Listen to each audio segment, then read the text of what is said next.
আমি রাসেল আছি সাথে।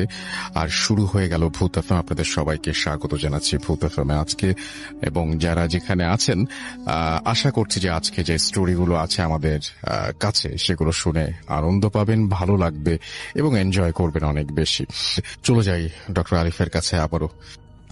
আসসালামু আলাইকুম লিসনার্স, আমি ডক্টর আলিফ। আশা করছি আপনারা সবাই ভালো আছেন, সুস্থ আছেন।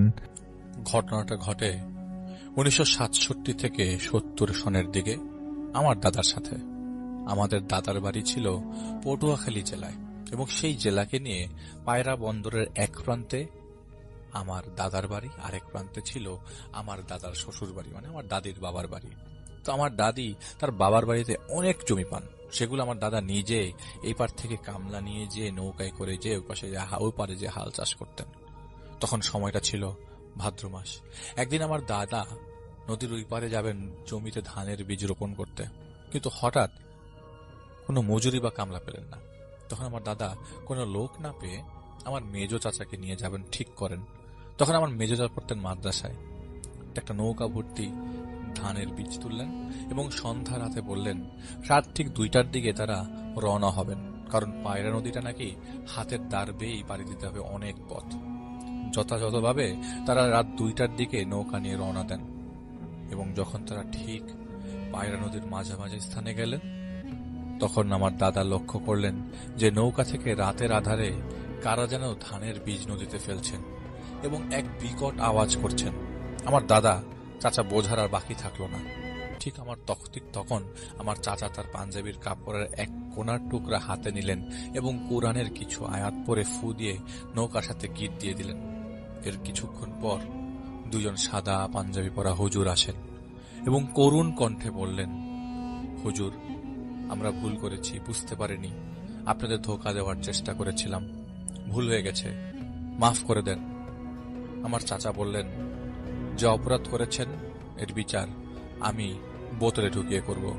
এরপরে ওই লোক দুটা বলে, আপনারা বা যা বলবেন তাই করব, যেই শাস্তি দিবেন মাথা পেতে নেব, দয়া করে বোতলে ঢোকাবেন না। এমন সময় আমার দাদা বললেন, একটা সুযোগ দিতে পারি, ধানের বীজগুলো ভোর হওয়ার আগেই জমিতে রোপণ করে দাও, তাহলে তোমাদের আমরা ছেড়ে দেব, নাহলে অযথায় কোনো ধরনের তর্ক করব না। তো ওনারা যথাযথভাবে রাজি হন এবং ওই জমির কাছ পৌঁছানোর আগেই সব জমি রোপণ হয়ে যায় বলে তারা আশ্বস্ত করেন। দাদা তখন লক্ষ্য করেন যে তাদের নৌকা থেকে এক এক করে বীজের সংখ্যা কমছে। ঠিক তাদের জমির কাছে পৌঁছানোর আগেই জমি রোপণ হয়ে গেছে। তাদের যাবার শেষ সময় তারা আমার দাদার কাছে ওই জিনগুলো একটা আবদার করেছিল যে এলাকার সব গরিবদেরকে একটা খাসি বিলিয়ে দিতে হবে। দাদা ঠিক সময় মতো তাদের কথা রাখেন। এরপর প্রায় সময় আমার দাদার সাথে দেখা করতে আসতেন। আমার দাদা 1972 সালে মারা যান। এরপর এই ঘটনাটা আমার এই চাচার কাছ থেকেই আমরা শুনেছি। চাচা এখনো বেঁচে আছেন। এই ছিল ঘটনা। অন্ধকার করে ফেলুন চারপাশ, কারণ এখন যে ঘটনাগুলো আমরা শেয়ার করতে যাচ্ছি একদম শুরু থেকে শেষ পর্যন্ত, এই অন্ধকার জগৎটাতে কিছুক্ষণের জন্য আলোর প্রবেশ করবেন না। আলোর প্রবেশ হলেই মনোযোগ বিচ্ছিন্ন হয়ে যেতে পারে। সুতরাং লাইনের সাথে সাথেও আমাদের 4G মনোযোগ দরকার। ঘটনায় চলে যাচ্ছি, দেরি করছে না এক মুহূর্ত। যারা শুনছেন এবং শুনবেন তারা দয়া করে শেয়ার করে ফেলুন আমাদের চ্যানেলের লিঙ্কটি। তো সেইবার যে ঘটনাটা আমি এখন শেয়ার করব, সেই বারটা ছিল অনেকটা শীতকালের মতো, এবং এটা 90s ঘটনা। তো সেইবার রমজান মাস চলছে এবং মসজিদের ইতেকাফে রেফায়েত ভাই ইতেকাফে থাকা অবস্থায় তিনি তেমন কথা বলেন না, অ্যাকচুয়ালি কেউই কথা বলেন না। ইবাদত সারাক্ষণ তিনি করতেন। 10 দিন, শেষের 10 দিন, নাজাতের 10 দিন তিনি প্রায় সময় মসজিদে কাটাতেন। তো বাড়ি থেকে খাবার পাঠালে সে খাবার তিনি নিয়ে রাখতেন, এবং এতটুকুই। আর হঠাৎ করে তিনি লক্ষ্য করলেন যে এক বাসা থেকে না পুরা ইতেকাফে থাকা অবস্থায় যে কয়জন লোক ছিল প্লাস ওই মুহূর্তে মসজিদের জামাত ছিল, সবার জন্য খাবার পাঠিয়েছে। তো সবাই খেয়ে দিয়ে সেদিন ঘুমিয়ে যায়। তো পরদিন ওই যে বাড়ি থেকে খাবার আসে সেদিন সেই লোক পরের দিন মসজিদে এসে রেফায়েত ভাইয়ের মাধ্যমের কথা জানতে পারেন। তো তাকে নক করার অনেক চেষ্টা করে, কিন্তু রমজানের শেষ 10 দিন তিনি তেমন কথাবার্তা মানুষের সাথে বলবার না করার কারণে সেই লোক রেফায়েত ভাইয়ের সাথে কথা বলতে ব্যর্থ হয়। তো সেই রেফাত ভাই হুজুরকে জানিয়ে দেন যে উনি ঈদের পর সবার সাথে ওই ব্যাপারে ওনার সাথে দেখা করবে এবং ওনার সাথে কথা বলবে। এক লোক আসে তার মেয়ের ব্যাপারে কথা বলতে। তো যেই লোকটা বলেছিলাম, যে লোকটা খাবার পাঠিয়েছে, সেই লোকটাই আসলে রিফাত ভাইয়ের সাথে দেখা করতে আসে। তো স্যার মেয়ের কথা বলে যায়, হুজুরকে বলে যায় যে আমি আমার মেয়ের ব্যাপারে হুজুরের সাথে কথা বলবো, আপনি একটু ব্যবস্থা করে দেন। তো পরে রেফাত ভাইকে হুজুরই মনে করিয়ে দেয় যে উনি তো আপনার কাছে আসছিল, আপনি কি একবার দেখা করবেন কিনা। তো রেফাত ভাই বলে যে ঠিক আছে, আমি যাবো একদিন। তো রেফাত ভাই কে নিয়ে পরের দিন সকালবেলা রেফাত ভাই বলেছেন যে আমরা জোহরের পরে রওনা দিব, ঠিক জোহরের পরে রওনা দেয়। তো ওই মেয়েদের বাড়ি হচ্ছে পুরান ঢাকায়। বাড়ির বর্ণনাটা এরকম করে দিতে হয় যে বাড়িটা 3 তলা এবং পুরাতন একটা ছাপ আছে বাড়ির ভিতরে। রেফাত ভাই দেখলেন যে পুরা বাড়িটা ছিমছাম, একটা ছমছমে মানে থমথমে একটা বাড়ি। বাড়িটা ঢুকতেই, প্রবেশ করতেই বাড়িটার ভেতরে রেফাত ভাই ঢুকেই ডান দিকে বেশ বড় সড়ো একটা দোলনা দেখতে পান এবং এই দোলনার মধ্যে একটা ছোট্ট বাচ্চাকে রেফাত ভাই বসে থাকতে দেখেন, খেলতে দেখেন। তো রেফাত ভাই জিজ্ঞেস করলেন এই দোলনাটা কবে থেকে এখানে। তো এই দোলনার কথা জিজ্ঞেস করার সাথে সাথেই যে লোকটা তার সাথে ছিল সেই লোকটা বলে এই দোলনার কথা কেন জিজ্ঞেস করলেন। বলে এই দোলনাতে আচ্ছা ঠিক বাদ দেন, পরে আমি আপনার সাথে এই ব্যাপারে কথা বলবো। তো দোলনাটা এখানে কতদিন যাবত। বলে দোলনাটা তো এখানে আমরা যেদিন বাসা বানিয়েছি সেদিন, মানে আমার বাসা নিয়েছি প্রায় 15 বছর ধরে এই দোলনাটা এখানে। বলে আচ্ছা ঠিক আছে, বুঝতে পেরেছি। তো রেফাত ভাই দেখতে পাচ্ছিলেন সেই ছোট্ট বাচ্চাটাকে দোলনায় দুলছে, আর যিনি সাথে ছিলেন তিনি দেখতে পাচ্ছিলেন না। তার মানে আপনারা বুঝতে পারছেন যে রেফাত ভাই যে এন্ট্রিটি দেখছিলেন সেটা অন্য কেউ দেখতে পাচ্ছিল না। সেই সেম বাচ্চাটা সিঁড়ির কামরায় বসে আছে, পুতুল নিয়ে খেলছে। রেফাত ভাইয়ের দিকে তাকায়, ছোট্ট করে খুবই সুন্দর করে একটা মুচকি হাসি দেয়। রেফাত ভাইও মুচকি হাসি দিয়ে উপরে উঠতে থাকে। রেফাত ভাই বুঝে যাচ্ছিল যে বিপদ হতে পারে, তাই রেফাত ভাইকে ওই সময় ওই মুহূর্তে উপস্থিত ওস্তাদ সাবধান করে দেয় এবং শরীর বন্ধ করে ফেলতে বলে। রেফাত ভাই সাথে সাথে শরীর বন্ধ করে ফেলেন, ইশারার মাধ্যমে শরীর বন্ধ হয়ে যায়। রেফাত ভাই ওনাকে বললেন যে ঠিক আছে চলেন, আমি আপনাদের বাসায় যাব। তো তখন উনি বলেন নাই যে বাসার কন্ডিশনটা কি। তো তাদের বাসায় তিনি দোতলায় ওঠেন। তাদের বাসায় ঢুকতেই সোজাসুজি বিশাল বড় বাসা এবং একটা বারান্দা দিয়ে তাদের এন্ট্রি হয়। কিন্তু এত বড় লম্বা বারান্দা, রেফাত ভাই ওই বারান্দা দিয়ে ক্রস করে তাদের ড্রয়িং রুমে যেয়ে বসেন। বসতেই তিনি বলেন যে আমার ওই লোকটা বলছিলেন যে আমার আসলে স্ত্রীর অবস্থাটা খুবই খারাপ, কয়েকদিন আগে সাডেনলি স্ট্রোক করেছে। স্ট্রোক করার পর ডান পাশটা অবশ হয়ে যায়। আসলে চারিপাশে খুবই টেনশনের মধ্যে আছি। আমার মেয়েটার অবস্থাটা খুবই খারাপ। আমার মেয়েটা দিনের বেলা ভালো থাকে, রাতের বেলা অসুস্থ হয়ে যায়। কিভাবে আমরা ডিসক্রাইব করবো সেটা জানি না। তবে আপনি কি একবার আমাদের বাসাটা ঘুরে দেখবেন? আমরা যদি বাসার মধ্যে, উনি বলছিলেন যে আমরা যদি বাসার মধ্যে হাঁটা চলাফেরা করি, সারাক্ষণ পাখির কিচিরমিচির শব্দ শুনতে থাকি, রাতের বেলা পেঁচার শব্দ শুনতে থাকি, কিন্তু এই ধরনের কোনো পাখি বা পেঁচা এখানে থাকার প্রশ্নই আসে না। হ্যাঁ, কবুতর আমাদের বাড়ির কার্নিশে, জানালার উপরের কার্নিশে কিছু কবুতরের বাসা আছে, কিন্তু কবুতরের শব্দ তো আমরা সবাই চিনি। কিন্তু এইখানে পাখির কিচিরমিচির শব্দ, রাত 12টা-1টার দিকে আমাদের রুম থেকে কাকের শব্দ আসে, কাক ডাকার শব্দ। তো উনি রেফাত ভাই ওনার কথা তেমন গুরুত্ব দিচ্ছিলেন না। রেফাত ভাই দেখলেন যে নিচের সেই বাচ্চাটা তাদের বাথরুমের দরজার সামনে বসে আছে এবং দরজার সামনে বসে চুপ করে খেলছে। একটা বাচ্চা যার বয়স হায়েস্ট 2 বছর হবে। তো রেফাত ভাই বলেন আপনার মেয়ের রুম কোনটা? তো রেফাত ভাই ভেতরে ঢুকে মেয়েটার সাথে দেখা করে। মেয়েটাকে দেখে রেফাত ভাই সালাম দেয়। সালাম দিলে মেয়েটা রেফাত ভাইয়ের দিকে তাকায়, একটা হাসি দেয় এবং ওয়ালাইকুম আসসালাম বলে আবার মেয়েটা মাথা নিচু করে। রোদ পোহাচ্ছিল ওই মুহূর্তে, ওই রোদ পোহাচ্ছিল, হালকা রোদ পড়ছিল সেই জায়গায়, সেটার সামনে বসেছিল। তো রেফাত ভাই সেই রুম থেকে বেরিয়ে আসে। তখন ওই লোককে জিজ্ঞেস করে ভাই এবার ঘটনা বলেন, আমি আসলে ঘটনা শুনবো, তার পরবর্তী সময় স্টেপ নেব। তো রেফাত ভাইকে উনি বলেন যে আমার মেয়েটার বয়স তো আপনি দেখতেই পাচ্ছেন, মেয়েটার বিয়ের কথাবার্তা চলছিল, মেয়েটার পড়াশোনা করে নাই, তো আমরা চিন্তা করি মেয়েটার বিয়ে দিয়ে দিব। মেয়েটাকে কয়েকটা ছেলে দেখাচ্ছিলাম, তো এই ঘটনাটা প্রায় 1 বছর যাবত তার মেয়ের সাথে ঘটছিল। তো তিনি বলেন যে মেয়েটাকে প্রায় সময় ছেলে দেখাতাম, প্রথম না করতো। তো আমরা প্রথম না করার কারণে ভাবছিলাম যে মেয়ের কি কোনো পছন্দ আছে কিনা। কিন্তু মেয়েটা কখনো মন খুলে কিছু বলেনি যে তার পছন্দ আছে। আমরা দেখাচ্ছিলাম, ভাবছিলাম হয়তো পছন্দ হচ্ছে না কিছু একটা। শেষ যে ছেলেটাকে আমরা দেখালাম সেটা মনে হয় 7টা না 8 নম্বর ছেলে। মানে এর মধ্যে আগে অনেকগুলো ছেলে দেখেছে, কিন্তু মেয়েটা কিছুতেই সামনে যেয়ে নাকি বসছিল না। আর সামনে যে একজনের সামনে বসেছে ওর সামনেই বমি করে দিয়েছে, যার ফলে পরবর্তী সময় সেখানে কোনো ধরনের কথাবার্তা হয়নি। কয়েকদিন আগে, মাস 2-1 আগে, মেয়েটা যেদিন তার ওই ছেলে দেখতে আসে, লোকজন আসে তাদের বাসায়, যেদিন আসবে সেদিন দুপুরবেলা দাওয়াত ছিল। তো দুপুরবেলা আসার পর মেয়েটা যে রুমে ছিল, রুমের থেকে কয়েকজন মহিলা ছিল সেই রুমে, তাদেরকে বের করে দিয়ে সে স্যাভলনের টিউব দিয়ে তার হাত পা কেটে ফেলে। সেই হাত পা থেকে কাটা রক্তগুলো সে নিজের থেকে নিজে চুষতে থাকে এবং ওই রক্ত বন্ধ হচ্ছিল না। সে তখনকার স্যাভলনের টিউবগুলো ছিল স্টিলের, মানে মেটালের তৈরি। তো সেটা কাটার পরে ধারালো জিনিস ছিল, সে তার গলার মধ্যে পোঁচ দিলে সেই মুহূর্তে তাকে হাসপাতালে নিয়ে যাওয়ার ব্যবস্থা করতে হয়। সেদিন ছেলেদের ফ্যামিলির লোকজন খুব ভয় পেয়ে যায়, কারণ মেয়েটা ওই মুহূর্তের আচরণ খুব খারাপ অবস্থার দিকে চলে যায়। হাসপাতালে নেওয়ার পর সকালবেলা মেয়েটা ঠিক হয়। মেয়েটা ঠিক হওয়ার পর মেয়েটাকে জিজ্ঞেস করা হয় যে বাবা তুমি কি হয়েছে, এরকম সমস্যা কেন? তো তখন মেয়েটা বলে যে আমি বহুদিন যাবত অনেক স্বপ্ন দেখছি। স্বপ্ন দেখার সময় আমার কাছে কে জানি ফিস ফিস করে অনেক কথা বলতো। তো বুঝাই যাচ্ছে যে এটা একটা সিজোফ্রেনিয়ার কেস, কিন্তু মেয়েটা স্বপ্নে যা দেখতো তা অকল্পনীয়।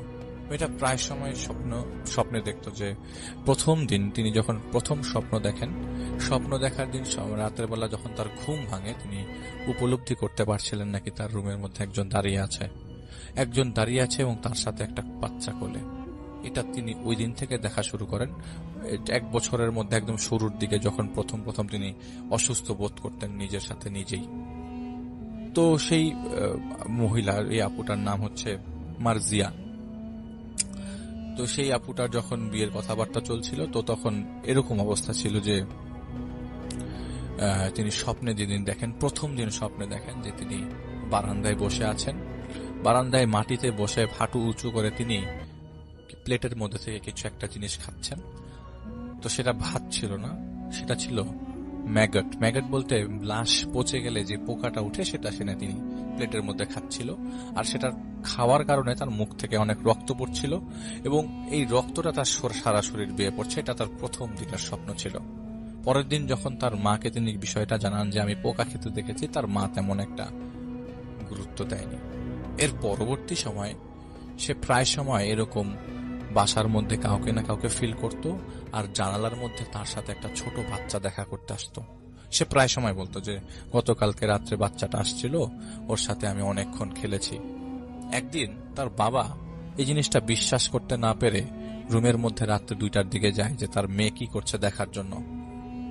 তো রুমের দরজা বাইরে থেকে লক থাকবার কারণে তাদের এই বারান্দা থেকে পাশের বারান্দাটা ইজিলি দেখা যাচ্ছিল। তো তিনি বারান্দা থেকে বারান্দা দিয়ে দেখেন তার মেয়ে আসলেই বারান্দার মধ্যে কার সাথে যিনি হাততালি দিয়ে খেলছে, কিন্তু সাথে কেউ ছিল না। ওই মুহূর্তে পুরো বারান্দা খালি ছিল। তো এর পরদিন থেকেই প্রায় সময় তার মেয়ে বলতো যে আমি রাত্রেবেলা আমার একসাথে একটা বাচ্চা এসে খেলে, আমি প্রতিদিন রাতেবেলা বাচ্চাটাকে দেখি, আমি জানি না এটা কার বাচ্চা, কিভাবে আসছে সেই বাচ্চা, এই বাচ্চাটা এসে খেলে এবং আমাকে স্বপ্নে প্রায় সময় বাচ্চাটা আদর করে, বাচ্চাটা আমার সাথে ঘুমায়। সকালবেলা উঠলে আমি আর বাচ্চাটাকে দেখি না। তো এটা তার বাবা মাকে প্রথম বলে, সে তেমন একটা তারা গুরুত্ব দেয় না। এই বিয়ের কথাবার্তা চলার 5-6 মাস আগের থেকে তিনি একটা জিনিস শুরু করেন। এটা হচ্ছে সন্ধ্যার পর থেকেই তার অবস্থা খারাপ হতে থাকে। আগে যা একটু হচ্ছিল, পরবর্তী সময় আস্তে আস্তে সেটা আরো ঘনীভূত হয়, আরো গাঢ় হয়ে যায়। সেই আপুটা করতো হচ্ছে লিপস্টিক পুরা দেয়ালের মধ্যে একটা ছবি আঁকতো, অবয়বের ছবি আঁকতো, দেয়ালের মধ্যে একটা ছোট বাচ্চার ছবি আঁকতো, একটা মহিলা একটা বাচ্চা কোলে নিয়ে আছে সেটার ছবি আঁকতো, আয়নার মধ্যে তাকিয়ে একা একা হাসতো, আয়নার মধ্যে লিপস্টিক দিয়ে আয়নায় ছবি আঁকতো, দেয়ালের মধ্যে আঁকতো, আর সকালবেলা বসে বসে কাঁদতো এবং তার মাকে বলতো সবাইকে যে কি কি দেখেছেন জানাতো। সে জানাতো, কিন্তু সবাই প্রথম বিশ্বাস করে নেই এবং সেটা তারা মনে করেছে নাটক করতেছে, মনে হয় যে বিয়ে দেওয়ার কথাবার্তা বলতেছে, এই জন্য আমাদেরকে ভয় দেখাচ্ছে বা সামথিং। যখন সে আস্তে আস্তে নিজের ক্ষতি নিজেই করা শুরু করলো, তখনই সবার মাথায় টনক নড়ে। এই বিয়েটার আগেই যখন আরো একটা পাত্র দেখাচ্ছিল, তার আগের দিন রাতের বেলা তিনি ওড়না পেঁচিয়ে দেয় বাসার সিলিং এ ফ্যানের সাথে। সেই সিলিং ফ্যান নিয়ে তিনি পড়ে যান এবং ঘাড়ে বেশ আঘাত পান, এবং বেশ আঘাত পাওয়ার পর প্রায় 1 মাসের মতো হাসপাতালে বাংলার বাসায় রেস্ট নিয়েছিলেন তিনি। এবং এই মেয়েটা প্রায় সময়, এই মার্জিয়া আপু প্রায় সময় স্বপ্নের মধ্যে এই জিনিসগুলো দেখতেন, এবং যেটার কারণে পরবর্তী দিনগুলোতে তার ডিপ্রেশনে ম্যাক্সিমাম টাইমে ভুগতেন এবং বলতেন যে আমার কানের মধ্যে জানি কে জানি কথা বলছে, আমি এটা করব না। এবং নিজে যে জিনিসটা বলতেন সেই জিনিসটা করার লাগতো তার। সেদিন প্রচন্ড বৃষ্টি হচ্ছিল, তার বাবা রাতের বেলা ঘুম ভাঙে বৃষ্টির শব্দে। ঘুম ভাঙার পর বাথরুম থেকে ব্যাক করার পরে তার বাবা দেখলো যে তার মেয়ের দরজাটা খোলা। তো ড্রয়িং রুম পেরিয়ে সেই মেয়ের দরজাটাকে তিনি পেয়ে যান। তো দরজার সামনে আসতেই দেখেন যে তার মেয়ে তার রুমের মধ্যে নাই। বারান্দার মধ্যে মেয়েটা একটা দা দিয়ে মাটির উপরে কোপাচ্ছে, জোরে জোরে মাটির উপরে কোপাচ্ছে। এটা দেখার পর সে জোরে চিৎকার দেয়। চিৎকার দেওয়ার পর তার মেয়ের দিকে তাকায়। তিনি দেখেন তার মেয়েটা মুখের মধ্যে কোনো ধরনের চোখ, নাক, কান কিছুই নাই, সিম্পল একটা মুখ। তিনি এটা দেখার পর সাথে সাথে সেখানে পড়ে যান।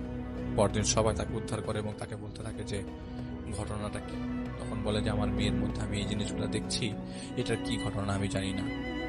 তো পরবর্তী সময় তিনি এই জিনিসটা তার একজন হুজুরকে যে জানায়, তাদের এলাকার একজন হুজুরকে জানায়। সেই হুজুর তাকে বলেন যে আপনার যে কন্ডিশন, আপনার মেয়ের যে কন্ডিশন, তাতে আপনাদের বাসায় আমলের খুব অভাব। আপনারা বাসার সবাই নামাজ কালাম পড়েন। এই পানিটা দিচ্ছি, বাড়িটা সন্ধ্যার সময় মাগরিবের আজান দেওয়ার পরপরই এই পানিটা ছিটাবেন এবং সাথে সাথে হাততালি দিবেন 3টা বাড়ির চার কোনায় যে।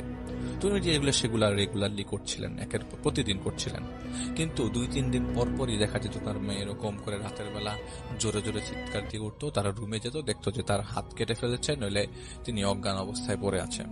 পরের দিন সকালবেলা জানা যেত যে তিনি রাতের বেলা কি দেখেছেন। প্রায় সময় তিনি এই কথাগুলোই বলছিলেন যে রাতের বেলা তিনি এসব দেখতেন। তো রেফাত ভাই বলেন যে ঠিক আছে, যেহেতু সে নিজের কথা নিজেই, সে নিজের ক্ষতি নিজে করছিল, তো উনি বলছিলেন যে দেখেন শুধুমাত্র ক্ষতি না, উনি এই পর্যন্ত যে কয়টা ছেলে ছিল, লাস্ট ছেলেটা পরে আর বিয়ের কথাবার্তায় নক করে নাই। তারা খুব বেশ ভয় পেয়ে যায়। তাদের আবার লঞ্চের ব্যবসা, সেটার অবস্থা খুব খারাপ, এবং এই মেয়েটার জন্য আস্তে আস্তে তার খরচ বেড়ে যায়। এই কয়েক মাসের ভিতরে তিনি ভারতে যে ডাক্তার দেখিয়ে আনলেও আশানুরূপ কোনো সফলতা আসছিল না। তবে মেয়ে রাত হলেই হাসতো।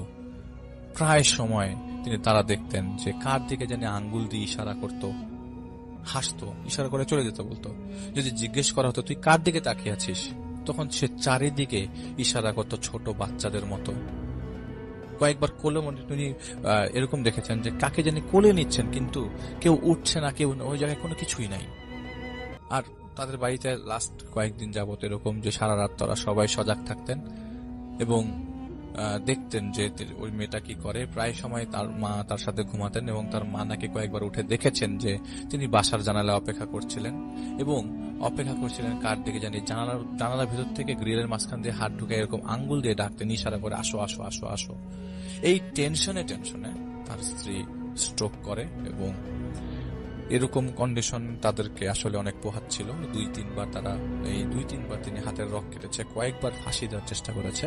তো ঘটনাটা কি সেটা জানা দরকার। সেটা জানবার জন্য মেয়েটাকে সরাসরি রিফাত ভাই ডাকে, যে এখন যেহেতু অবস্থা খারাপ আর আজব আজব স্বপ্ন দেখছে, প্লাস এই মেয়েটার বাবার ব্যবসায় চরম ক্ষতি, তো ওনাদের আবার ডক ইয়ার্ডের ব্যবসাও ছিল, সেটার অবস্থা গুরুতর। তো এই রেফাত ভাইয়ের আগে কয়েকজন কবিরাজকে দেখানো হয়েছিল, এবং এই কবিরাজগুলো কয়েকবার কিছু পানি পড়া দিয়েছিল এবং বলেছিল ধারালো জিনিসপত্র যেন বাসায় না রাখে এবং সেটা যেন সরিয়ে ফেলে, পারলে তাকে মেয়েটাকে একটা ঘরে বন্দি করা যায় কিনা, একটা ঘরের মধ্যে রাখা যায় কিনা। তো যাই হোক, রেফাত ভাই ঘটনা শুনে বলে যে ঠিক আছে, আমি কাল আসবো, কাল এসে আমি আপনার মেয়ের সাথে কথা বলবো। আমি আপনার মেয়ের সাথে কথা বলা অবস্থায় বুঝার চেষ্টা করবো যে ঘটনাটা কি, পরে আমি ওস্তাদের বিষয়টা জানাবো।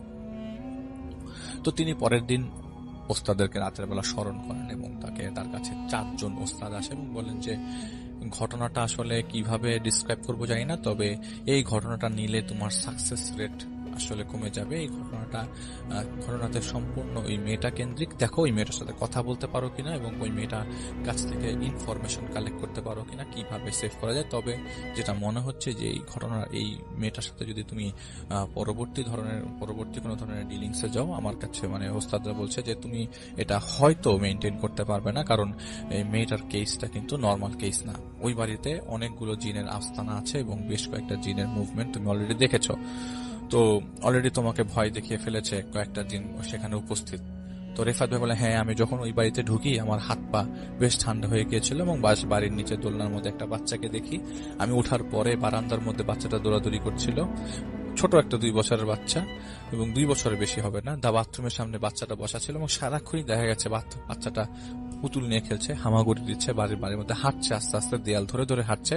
আমি এই বাচ্চাটাকে কয়েকবার দেখেছি, শুধু বাচ্চাটাকে দেখেছি, আমি আর কাউকে কিছু দেখি নাই। তখন ওস্তাদরা বলে যে ঠিক আছে, যেহেতু দেখেছো তুমি ওই বাড়িতে যাওয়ার আগে শরীরটা বন্ধ করে যাও, আর এই পানিটা নাও, এই পানিটার মধ্যে কিছু জাফরান মিশিয়ে নাও, প্লাস আর এখানে 7 পুকুরের জল আছে, সেটাও নিয়ে যাও, দেখো কোনো কাজ করতে পারো কিনা। তবে এইখানে বিষয়টা কিন্তু খুব জটিল, বের করার চেষ্টা করো। তো রেফাতে পরের দিন সে বাড়িতে যায়।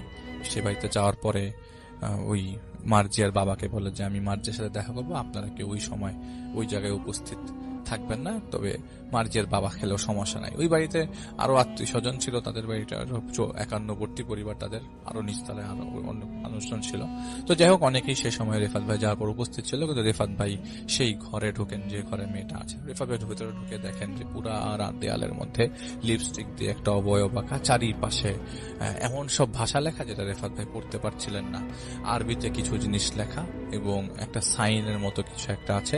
পুরা খাটের চারিপাশে সে লিপস্টিক দিয়ে রাউন্ড আকারের দাগ কেটেছে এবং কেন কেটেছে এটা বলা মুশকিল, মানে বলা যাচ্ছিল না।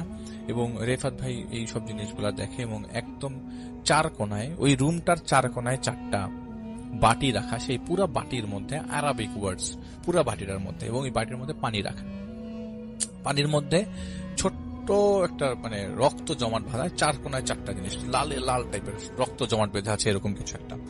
তো রেফাত ভাই ওনাকে বলেন যে এখন তো দিনের বেলা, আপনার কাছ থেকে আমি কিছু ঘটনা জানতে চাই। আপনি এই গত 1 বছর ধরে এতগুলো সাফার যে করেছেন, এতবার হাত কেটেছেন, এই যে হাতের মধ্যে ব্যান্ডেজ করা, এখন পর্যন্ত আপনি মানে আপনার বাবার মতে আপনি অনেক কিছু বলেছেন, আমাকে বলেন তো কি হয়েছে, কাহিনীতে কি?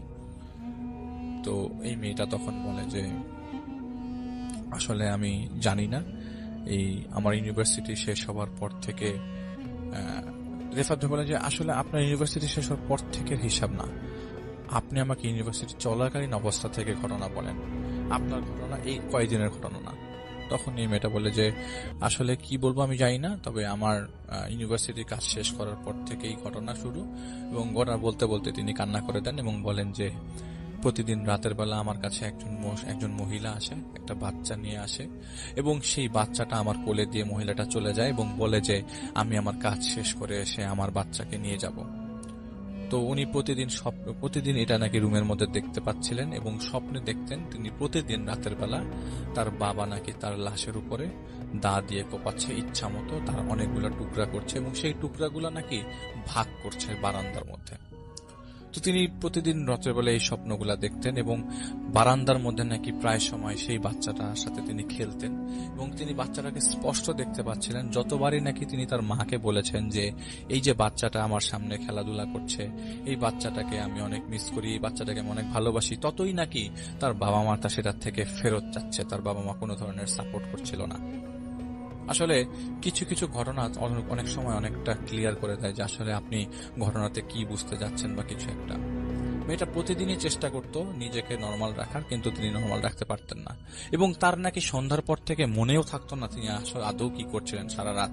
পরের দিন সকালবেলা তার কাছে মনে হচ্ছে যে তার হুঁশ আসছে। এটা তিনি বলেন যে আসলে আমি জানি না আমি কি করেছি, আমার বাবা মা ভালো বলতে পারে।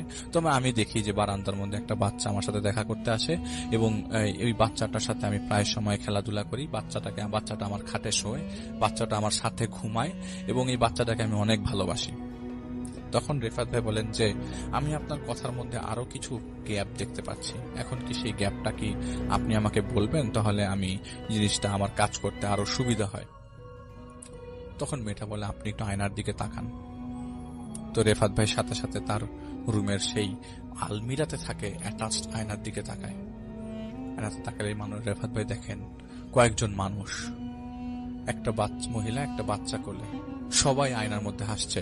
রুমের মধ্যে কিন্তু রেফাত ভাই আর সেই মহিলাটা মার্জিয়াই ছিল, এবং ঘটনার প্রেক্ষিতে একজন পুরুষ মানুষকে রেফাত ভাই পরিষ্কার দেখতে পাচ্ছিলেন, এবং ওই পুরুষ মানুষটা অস্বাভাবিকভাবে জিভ বের করেছিল।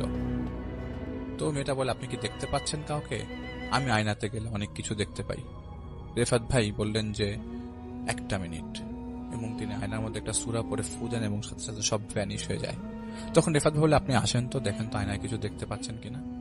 বলে না, আমি তো কিছু দেখতে পাচ্ছি না, তবে এই আয়না তোমাকে সারাক্ষণ দেখায়, আমি আয়নার মধ্যে সারাক্ষণ মানুষ দেখি। আমাকে এই দেখেন, আয়নার মধ্যে আপনি একজন লোক দেখেছিলেন না, জিভ বের করে রেখেছে, সে প্রতিদিন আমার বারান্দায় আসে আমার সাথে দেখা করতে। তাহলে আপনি আমাকে বলেন যে এটার সলিউশন কি? আমি বাঁচতে চাই, আমি মরে যেতে চাই না, আমি অনেকবার সুইসাইড অ্যাটেম্প্ট নিয়েছি। এই সুইসাইড অ্যাটেম্প্টটা আমি রাতের বেলা নেই, যখন রাতের বেলা আমি নিজেও জানি না আমি কি করছি।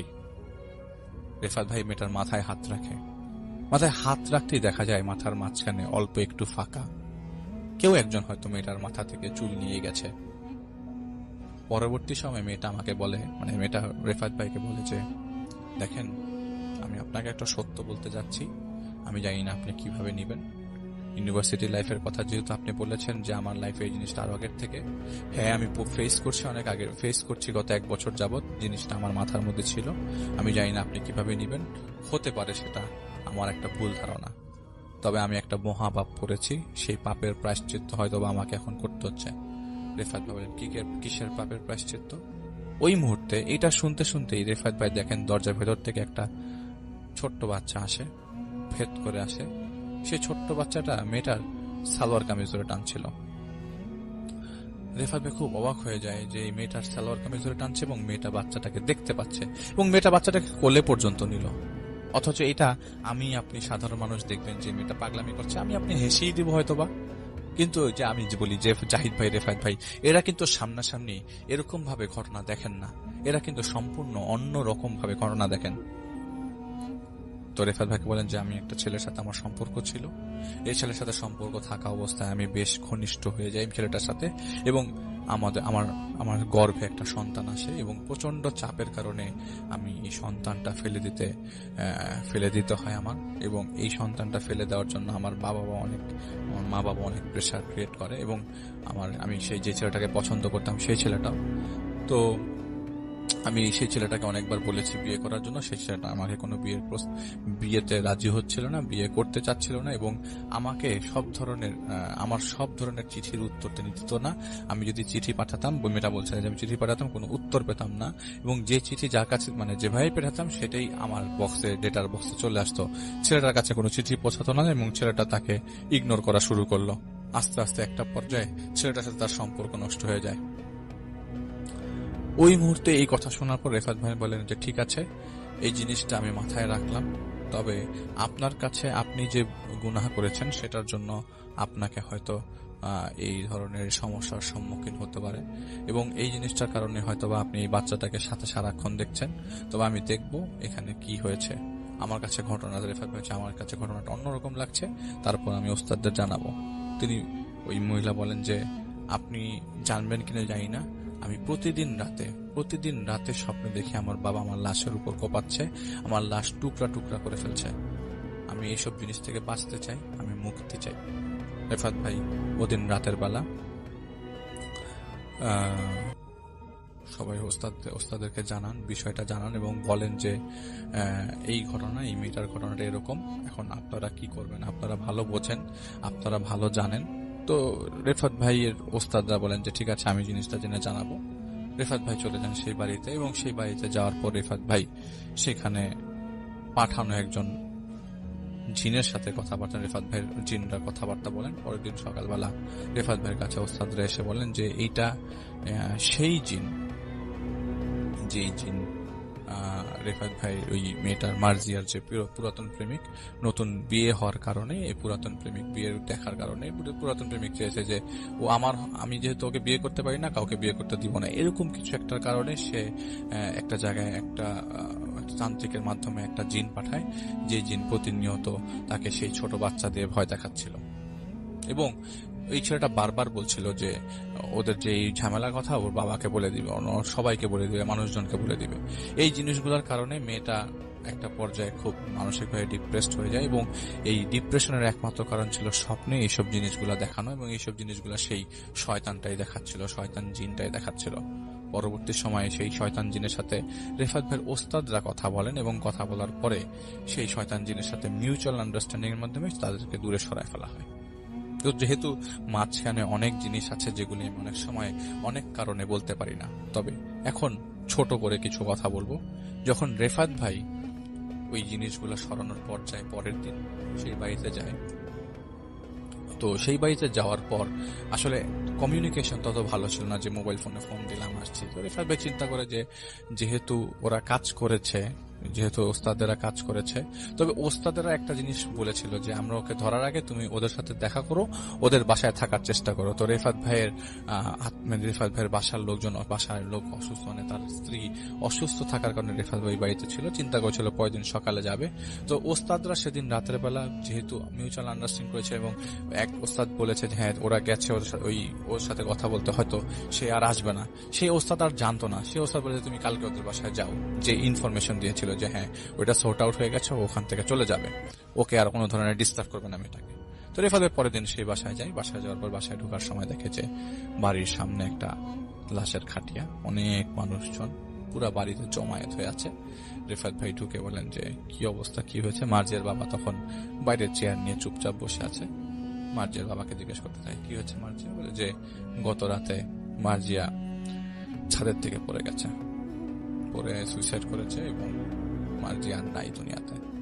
তো রেফাত ভাই চাইলেও পারতো গতকালকে তাদের বাড়িতে থাকতে, কিন্তু এরকম করে যে এই নিউজটা পেতে হবে, রেফাত ভাই আসলে সেদিনের জন্য মানে খুবই দুঃখিত যে যদি রেফাত ভাই ওইটা কাজটা করার অবস্থায় ওস্তাদেরা যদি তার সাথে মিউচুয়াল করার আগেই যদি রেফাত ভাই এই মেয়েটার বাসায় থাকতো, হয়তোবা এই ঝামেলাটা নাও হতে পারতো, অথবা এই জিনিসটা কন্ট্রোল করা যেত।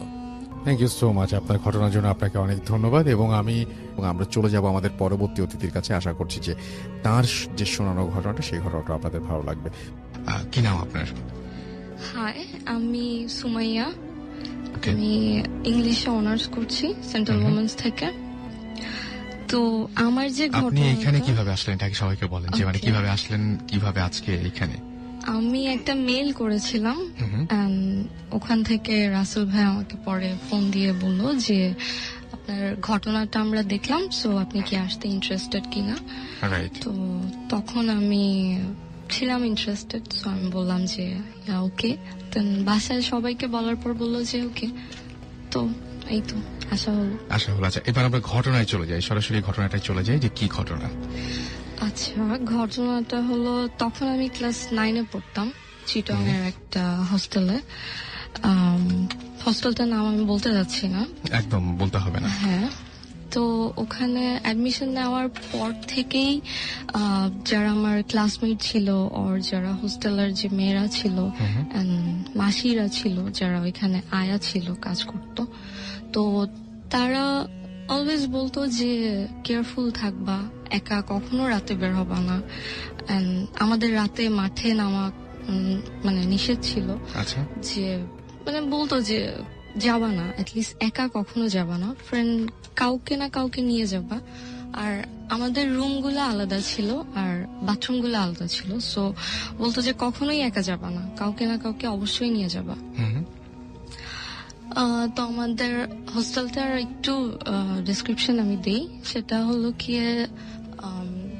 5 তলা ছিল, 1 তলা থেকে 3 তলা পর্যন্ত যে স্কুল ছিল, স্কুলের মেয়েরা থাকতো। 4 তলায় ছিল শুধু কলেজের মেয়েরা। 5 তলাটা একদমই বন্ধ ছিল, 5 তলাটাতে কেউই থাকতো না, ইভেন কেউ মানে ওখানে যাওয়া হতো না, যাওয়া নিষেধ ছিল। তো নিষেধ থাকার কারণ হলো কি ওখানে একটা ঘটনা ছিল। আগে নর্মালি 5 তলা পর্যন্ত মেয়েরা ছিল, তো 5 তলার শেষে একটা রুম ছিল, ওই রুমে নাকি 4টা মেয়ে থাকতো। তো 4টা মেয়ে থাকার পরে কিন্তু আমাদের হোস্টেলে একটা রুলস ছিল যে 11টার মধ্যে লাইট অফ হয়ে যাবে। আচ্ছা, তো লাইট অফ হয়ে যাওয়ার পরে নর্মালি শুধু করিডোরের লাইট গুলো থাকতো আর বাথরুমের লাইট গুলো থাকতো, আর সব লাইট বন্ধ হয়ে যেত। তো এরকম লাইট অফ হয়ে যাওয়ার পরে ওই 4টা মেয়ের মধ্যে একটা মেয়ে একদিন রাতে মোম জ্বালায় ও পড়তেছিল। তো পড়তে পড়তে এক সময় সে ঘুমায় যায়। ও ঘুমায় যাওয়ার পরে মানে মোমটা আর অফ করে নাই, সো মোমটা আস্তে আস্তে গলতে গলতে মশারিতে নাকি আগুন লেগে যায়। আগুন আস্তে আস্তে ছড়ায় পড়ে, বাট ও তো বুঝে না। তো বাকি 3টা মেয়ে হুলস্থুল করে বের হলো, ওই মেয়েটা নাকি বের হতে পারে নাই, আচ্ছা, সে ওখানেই মারা যায়। আচ্ছা, তো এইটা নিয়ে অনেক কিছু হয়েছে ফার্স্টে। তারপরে কিছুদিন বন্ধ ছিল রুমটা, তারপরে ক্লিন আপ করে আবার থাকা শুরু করে কিছু মেয়ে, বাট কেউই নাকি থাকতে পারতো না। সবাই কয়দিন পর পর মানে ব্লক টিচারের কাছে গিয়ে বলতো যে থাকবো না। কেন? যে ভয় লাগে, রাতে ম্যাম আমরা দেখি যে কেউ হাঁটতেছে, কেউ বসে আছে, থাকবো না। সো কয়দিন এটা অনেকেই দেখেছে তার মানে। হ্যাঁ, অনেকেই। রাইট। কেউই থাকতে চাইতো না রুমটাতে। তো টিচাররা একসময় ডিসিশন নিয়ে একদম পুরাই 5 তলা বন্ধ করে দেয়, যে 5 তলায় কেউ যাবে না। তো ওরকমই আমরা শুনি মাসিদের কাছ থেকে, যারা অনেক দিন ধরে কাজ করে ওখানে। তো ওরাও বলতো যে কখনো যাবা না। আর আমাদের যাওয়াটাও নিষেধ ছিল, এক ফ্লোর থেকে আরেক ফ্লোরে গেলে পারমিশন নিয়ে যেতে হতো, বাট যদি মানে পারমিশন ছাড়া কেউ যেত তো ওইটাতে আবার মানে টিচাররা দেখলে অনেক পানিশ করতো আর কি। তো যে আমরা 4টা ফ্রেন্ড অনেক ক্লোজ ছিলাম, 2জন দোতলায় আর আমি আর একটা ফ্রেন্ড 3 তলায় থাকতাম। তো অ্যানুয়াল এক্সাম শেষ, তো আমরা চিন্তা করলাম যে এখনো বাসা থেকে নিতে আসে নাই, সো কি করা যায়, সব মেয়েরা চলে যাচ্ছে, হোস্টেল প্রায় ফাঁকা। তো তখন চিন্তা করলাম যে একটু অ্যাডভেঞ্চার করি, 5 তলা ঘুরে দেখে আসি, যেহেতু যাইনি কখনো। তো গেলাম, না প্ল্যান করলাম যে যাব 11টার দিকে, যেহেতু লাইট অফ হয়ে যায় 12টার দিকে যাব না, 1টার দিকে ওরা দোতলা থেকে 3 তলা আমাদের রুমে আসবে, এন্ড দেন তারপরে কিছুক্ষণ গল্প টল্প করার পরে আমরা তারপরে যাব। আচ্ছা, তো 1টার ঘন্টা দিল, তারপরে ওরা আসলো, রুম নক করলো, আমরা খুললাম, তারপর কিছুক্ষণ গল্প করার পর বের হলাম যে যাব। তো আমাদের হোস্টেলটা ছিল স্কয়ার শেপের, 4 তলা পর্যন্ত পুরোটাই স্কয়ার ছিল, বাট 5 তলাটা হাফ ছিল, মানে পুরাটা ছিল না। 5 তলায় যাওয়ার একটাই সিঁড়ি। তো আমরা গেলাম, 4 তলা ক্রস করলাম। 4 তলায় তখন কলেজের মেয়েদের ছুটি ছিল, সো 4 তলা একদমই বন্ধ ছিল। 1টা কি 2টা করিডোরে লাইট জ্বলতেছিল, আর কেউই ছিল না, কিছুই ছিল না। তো তারপর 5 তলায় গেলাম। 5 তলা একদম পুরাই অন্ধকার, মানে কিছুই, কোনো লাইটই নাই। ইভেন আমরা ব্লকের লাইট জ্বালায় দেখার চেষ্টা করলাম যে লাইট কি জ্বলে কিনা, কিন্তু মানে কোনো লাইটই নাই, কিছুই নাই। তো আমরা 4জন হাত জড়াজড়ি করে ধরে গেলাম, পুরা 5 তলা ঘুরলাম, দেন ওই রুমটার পাশে আসলাম, লাস্টের যে রুমটা যেটা নিয়ে এত স্টোরি। তো গেলাম, তো আমার 4জন ফ্রেন্ডের মধ্যে একজন বলল যে এইটাই সেই রুম যেটা নিয়ে এত কথা বলে। তো আমরা বলতেছিলাম কি যাবি, আমরা খুব মজার মুডে ছিলাম। তো ফ্রেন্ড বললো যে চল গিয়ে দেখি। খুব সারপ্রাইজিংলি দেখলাম যে রুমটা যে শিকল দিয়ে আটকানো, কোনো লক টক কিছুই করা নেই, কোনো তালা লাগানো নেই, যে শিকল লাগানো।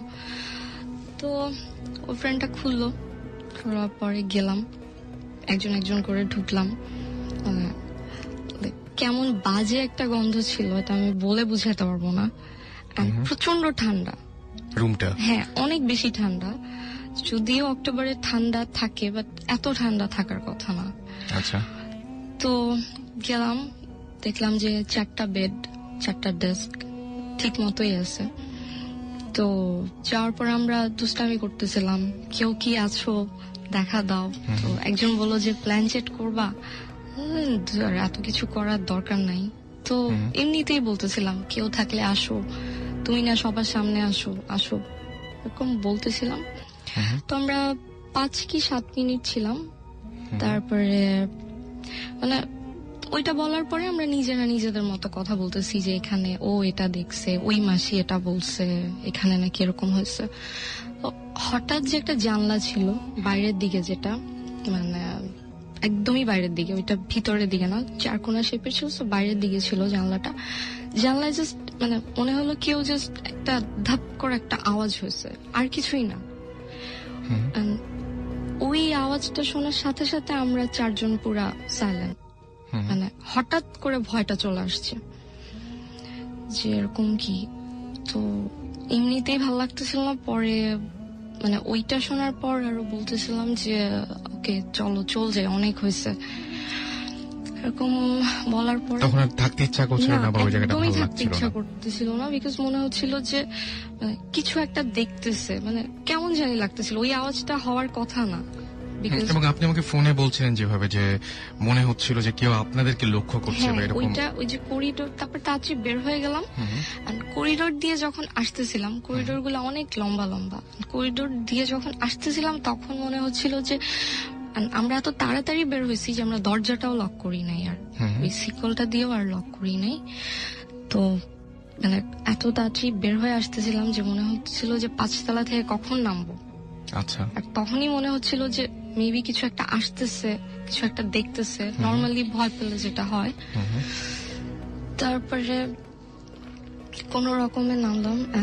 4 জন আমরা এত বেশি ভয় পেয়েছিলাম যে ওই দিন আর কেউ কোনো কথা বলি নাই কারোর সাথে। জাস্ট ওরা 2 জন দোতলায় নেমে গেল, আমরা 2 জন আমাদের রুমে চলে গেলাম। পরের দিন সকালে জাস্ট কথা হইতেছিল যে কি হলো, এটা মেবি যাওয়া উচিত হয় নাই, বেশি ফাজলামি হয়ে গেছে। তো ওই দিনের পরের দিন, ওই দিন রাত 12টা থেকে আমার বার্থডে ছিল। তো আমার ফ্রেন্ডরা এমনিতেই বলতেছিল যে পারমিশন ছাড়া কালকে যাওয়া হয়েছে, তো আজকে আর আমরা আসবো না। 12টায় যখন ঘন্টা দিবে, আমাদের আবার ঘন্টা দিত ভিতর বাড়ি থেকে, যখন ঘন্টা দিবে তো তোমরা বের হও, তোমরা 2 জন। ওকে। তো 12টা বাজলো, আমার ফ্রেন্ড যেটা আমার সাথে ছিল আমাকে উইশ করলো, তারপরে বের হলাম। বের হয়ে কিছুক্ষণ ব্লকে দাঁড়াইছিলাম, গল্প করতেছিলাম। তো ওরা আসলো, ওরা ওদের রুমের দরজা খুলে আসেনি, মানে চারকোনা শেপের যেহেতু ছিল, আমরা এই সাইডে ছিলাম, ওরা ওই সাইডে ছিল, তো দেখা যাক। তো ওরা বের হলো, বের হওয়ার পর ইশারায় উইশ টিশ করলো। ওকে। তারপরে আমরা বাথরুমে গেলাম, ব্রাশ টাশ করলাম, দাঁত, যে এখন ঘুমাবো। তো বাথরুম থেকে যখন আসলাম, তো আসার পরে ব্লকে একটু দাঁড়াইছি যে দেখি তো ওরা ঢুকে গেছে নাকি রুমের মধ্যে, না ওরা আছে। তো ওদের দেখতে দেখতে দেখতে দেখতে হঠাৎ 4 তলায় উঠার যে বরাবর সিঁড়িটা, ওইটার দিকে চোখ পড়লো। আচ্ছা। ওইটা মানে আমি যেটা দেখছি, আমার এখনো ভাবলে মানে এত বেশি ভয় লাগে যে আমি দিন ওটা কি দেখছি। আচ্ছা। আমি মানে তাকায় আছি আর দেখতেছি যে একটু অন্ধকার অন্ধকার তো ছিল, এত বেশি অন্ধকারও ছিল না যে কিছুই দেখা যাবে না, এত বেশি লাইটও ছিল না যে সবই দেখা যাবে। হ্যাঁ, আমি দেখতেছিলাম যে কিছু একটা একদম উপরের স্টেপে বসে আছে সিঁড়িতে। আমি আমার 1 বছরের ওই হোস্টেল লাইফে কখনো কাউকে একা বের হতে দেখি নাই। আচ্ছা। সেখানে ওইখানে আমি যাকে দেখছি সে জাস্ট একা, এন্ড জাস্ট মানে বসাটা এত অ্যাবনর্মালি ছিল যে জাস্ট চুপচাপ বসেছিল 2 হাঁটুর উপর, মানে এরকম করে জাস্ট চুপ করে বসেছিল। আর আমি ওটা দেখতেছিলাম যে অন্ধকারে কিছু একটা বসে আছে, জাস্ট বসেই আছে। আমি এত ভয় পাইছি যে আমি আমার পাশের ফ্রেন্ডটাকেও কিছু বলতে পারতেছিলাম না, যে আমি জাস্ট শকড হয়ে গেছি। তো আমি যখন খেয়াল করলাম ওর দিকে, মানে দেখলাম যে ও ঠিক সেম দিকে তাকায় আছে, বাট দ্য থিং ইজ কেউ কাউকে কিছু বলতেছি না। ও জাস্ট আমার মানে গায়ে হাত দিল এন্ড বলল যে সুমাইয়া আমি মানে যেটা আপনার সঙ্গে যে দেখতেছি, ফ্রেন্ডটা ছিল সেই হ্যাঁ ফ্রেন্ডটা। ও আমাকে জাস্ট গায়ে হাত দিল and বলল সুমাইয়া আমি যেটা দেখতেছি তুইও কি সেটাই দেখতেছিস? আমি ওদিকেই তাকাইছি, আমিও বলতেছি যে হ্যাঁ আমি ওইটাই দেখতেছি, তুইও কি দেখতেছিস? বলে যে হ্যাঁ। আচ্ছা, And দেখার পর জাস্ট মানে এত মানে ভয় আপনারা লাগছে। দুইজনই দুই ফ্রেন্ডই একসঙ্গে একই জিনিস একই দেখলেন? সাথে, হ্যাঁ। আচ্ছা, দেখার পরে ও জাস্ট আমি জাস্ট বললাম যে এটা কে? ও বললো যে জানি না। ও মানে এত বেশি কনফিউজ হয়ে গেছি দুইজনের, এত বেশি ভয় পেয়ে গেছি যে নড়তেও পারতেছিলাম না। আচ্ছা, তো আমার ফ্রেন্ডটা জাস্ট শুধু আমার একটা হাত ধরলো and টেনে রুমে নিয়ে গেল। রুমে নিয়ে গিয়ে দরজা আটকায় দিয়েছে। দরজা আটকায় দিয়ে ও এমন ভাবে কাঁপতেছিল, মানে আমিও কাঁপতেছিলাম। আমার জাস্ট একটা জিনিস মনে হইতেছিল যে মানে আমি জানি না আমার কেন এটা মনে হয়েছে, আমি জাস্ট জোরে বলতেছিলাম যে চল অ্যাটলিস্ট একবার গিয়ে দেখে আসি। বাট ও আমাকে ছাড়তেছিল না। ও বলতেছে যে না তুই এই রুম থেকে বের হবি না, তুই এই রুম থেকে বের হবি না। And ও আমাকে শেষ পর্যন্ত বের হইতে দেয় নাই। সারা রাত আমি সূরা পড়ছি, আমার ফ্রেন্ড হিন্দু ছিল, ও ওটা করছে। And সারা রাত ওই দিন যে কিভাবে সারা রাত পার হয়েছে বলতে পারবো না। And তারপরে সকাল হওয়ার পরে ফ্রেন্ড যে দোতলায় যে দুইটা ছিল ওদের বললাম যে এরকম এরকম। ওরা ফার্স্টে বিশ্বাস করে নাই। ওরা বলতেছিল যে ধ্যাৎ, ফাজলামি করতেছিস, ওই দিন আমরা করছি এখন তোরা দুইজন আমার সাথে করতেছিস। তো আমরা বললাম যে না সিরিয়াসলি আমি যেটা দেখছি। and ও বললো যে হ্যাঁ তোরা ছিলি না তো, তোরা ভয় দেখাস নাই তো। তো ওরা বলতেছে যে না আমরা ছিলাম না and আমরা তোদের ছাড়া কখনো যাব না, আর একা তো অবভিয়াসলি না। রাইট। তো আমি আপনাকে দেখেও এখন বুঝতে পারছি যে আপনি বেশ ভয় পাচ্ছেন, এবং ফোনেও যখন বলছিলেন হ্যাঁ, তখন আমার বলছিলেন ওই সিনটা আমি আমার লাইফে কখনো ভুলবো না, মানে আমি এত ভয় পাইছিলাম। রাইট। তারপরে এরকম হওয়ার পর আমার যে ফ্রেন্ডটা যে আমার সাথে যে ছিল ওর তো অনেক ভয় পাইছিল। ওর খুব জ্বর চলে আসে। আচ্ছা, ওর খুব জ্বর চলে আসে। তো মানে শেষ পর্যন্ত এমন হয় যে 3 দিন পর ওর প্যারেন্টস কে কল দেওয়া হয় যে আপনারা ওকে এসে নিয়ে যান, ওর খুব জ্বর and ও কিছু একটাতে মানে খুব ডিস্টার্ব। বাট আমরা তো আর হোস্টেলের টিচারদের ওটা বলতে পারতেছিলাম না যে আমরা ওখানে আসলে গেছি। সো তারপরে ওকে নিয়ে যায়। তারপরে আমরাও আমাদের প্যারেন্টস কে ফোন দিই যে এমনিতেই তো ভ্যাকেশন চলে আসছে, সো আমরা কিছুদিন আগেই চলে যাই ছুটি টুটি নিয়ে। তারপরে বাসায় এসে যখন ফোন দিই ওই ফ্রেন্ডটাকে, তো আন্টি বলে যে ওর কি হয়েছে, ও এত ভয় কেন পাইছে, কি হয়েছে। তখন আপনারা এটা বললেন? তখন আমরা বলি। রাইট। আমার যেটা মনে হয় যে ওই মানে ঘটনাটা খুবই মানে অদ্ভুত টাইপের ছিল, এবং আপনি যেটা দেখছেন সেটা আপনি নিজেও বলতে পারছেন না আসলে, কিন্তু দেখে আপনার কথা শুনে বোঝা যাচ্ছে যে কেউ ওখানে বসে আছে। কিন্তু এইটাই মানে যে সমস্ত ঘটনা শুনেছিলেন বা পরে যখন বন্ধু বান্ধবদের সাথে এইগুলো শেয়ার করলেন তখন তারাও কি এরকম কোনোদিন কখনো কিছু দেখেছে? এরকম অনেকবার হয়েছে। ওই জায়গাটায় আমাদের হোস্টেলটা মেইনলি ছিল শ্মশানের উপরে। এইটাই আমি এটাই জানতে চাচ্ছিলাম যে আপনাদের হোস্টেলে যখন হয়েছিল তখন শ্মশানের উপরে সেটা তৈরি করা হয়েছিল। অনেক পুরানো একটা হিন্দু ফ্যামিলি, স্টিল তারা ওখানে আছে এন্ড ওই হোস্টেলটাও আছে। ওই নতুন বিল্ডিংটা যখন করে তো সেটা একটা শ্মশান ছিল, সেটার উপরে করে। রাইট। অনেক মানে কি বলবো যে আমি যখন শুনেছিলাম তখনই আমি অনেক ইন্টারেস্টেড ছিলাম। তো আপনি কষ্ট করে স্টুডিওতে এসেছেন এবং আপনার সাথে আপনার মা আছেন, এবং আমি একটু তার সাথে একটু হ্যালো করতে চাই। সেটা হচ্ছে যে আন্টিকে যখন এই ঘটনাটা ও এসে জানালো যে এরকম একটা ঘটনা ঘটেছে আর কি, তখন আপনি কি বলেছিলেন? আমি আর কি বলবো, বললাম যে ওর বাবা বললো যে তুমি একা একা কখনো বের হবে না, আর প্রশ্ন ওঠে না, এত দেখার কোনো আগ্রহ আর তুমি করবা না, কোনো কিছু জানারও না, জাস্ট পড়াশোনা করতে গেছো, পড়াশোনাটাই করো, বেশি দেখে টেকে আবার ভয়টাই পাইবে, অন্য কিছু হয়ে যাবে, এই জন্য আর তুমি আর বের হবে না। ওকে, থ্যাঙ্কস, অনেক ধন্যবাদ কষ্ট করে আসার জন্য স্টুডিওতে। এখন যেটা করব সেটা হচ্ছে সরাসরি চলে যাব আরো একটি ঘটনায়, এবং এই মুহূর্তে আমার সঙ্গে আছেন আপনাদের অত্যন্ত পছন্দের একজন মানুষ, যিনি হচ্ছেন আফনান ভাই। তাকে আমি বলেছিলাম এবং তিনি একটা ঘটনা পাঠিয়েও দিয়েছেন। তার সেই ঘটনাটি আমি এখন আপনাদের জন্য প্লে করছি। আশা করছি আপনাদের সবার ভালো লাগবে। সুস্থ আছেন প্রিয় লিসেনার্স, আজকের এই এপিসোডে আপনাদের জন্য 3টি ঘটনা নিয়ে হাজির হয়েছি। এই 3টি ঘটনার মধ্যে একটি ঘটনা মৌলিক আর অন্য 2টি ঘটনা লোককাহিনী নির্ভর বা লেজেন্ড ধর্মী ঘটনা। লেজেন্ড ধর্মী ঘটনাগুলো আমরা সাধারণত কম প্রচার করে থাকি, কেননা এই লেজেন্ড ধর্মী ঘটনাগুলো নিয়ে অনেকেই ভিন্ন ভিন্ন ভাবে কন্টেন্ট তৈরি করেছেন। কেউ মুভি তৈরি করেছেন, কেউ উপন্যাস লিখেছেন, কেউ নাটক তৈরি করেছেন, কেউ কার্টুন তৈরি করেছেন। এভাবে বিভিন্ন ভাবেই মানুষের সামনে সেগুলো উপস্থাপিত হয়েছে। লেজেন্ডধর্মী ঘটনা প্রচারের ক্ষেত্রে আমরা সাধারণত জোর দেই এই ঘটনার উৎপত্তি স্থল কোথায় আর সেখানকার মানুষ এটা নিয়ে কি বিশ্বাস করেন, কারণ এক একটা জায়গায় এক এক ধরনের বিশ্বাস প্রচলিত রয়েছে।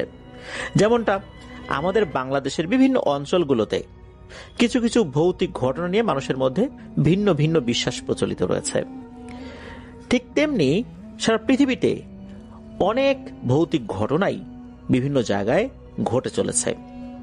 কিছু আছে হাজার হাজার বছর ধরে একই রকম ভাবে ঘটে চলছে, সেটা নিয়েই সাধারণত লেজেন্ড তৈরি হয়। কখনো কখনো শত বছরের পুরনো ঘটনা নিয়েও লেজেন্ড তৈরি হতে পারে, কখনো কখনো অল্প কিছু বছরের ভেতরেই কোন একটা লেজেন্ড তৈরি হয়ে যেতে পারে।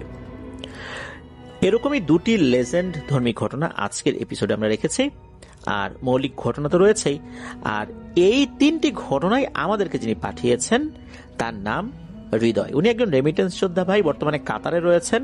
ওনার বাড়ি নরসিংদী জেলার পলাশ উপজেলার গজারিয়া ইউনিয়নের নোয়াকান্দা গ্রামে। ওনার পাঠানো ঘটনা এর আগেও আমরা প্রচার করেছি।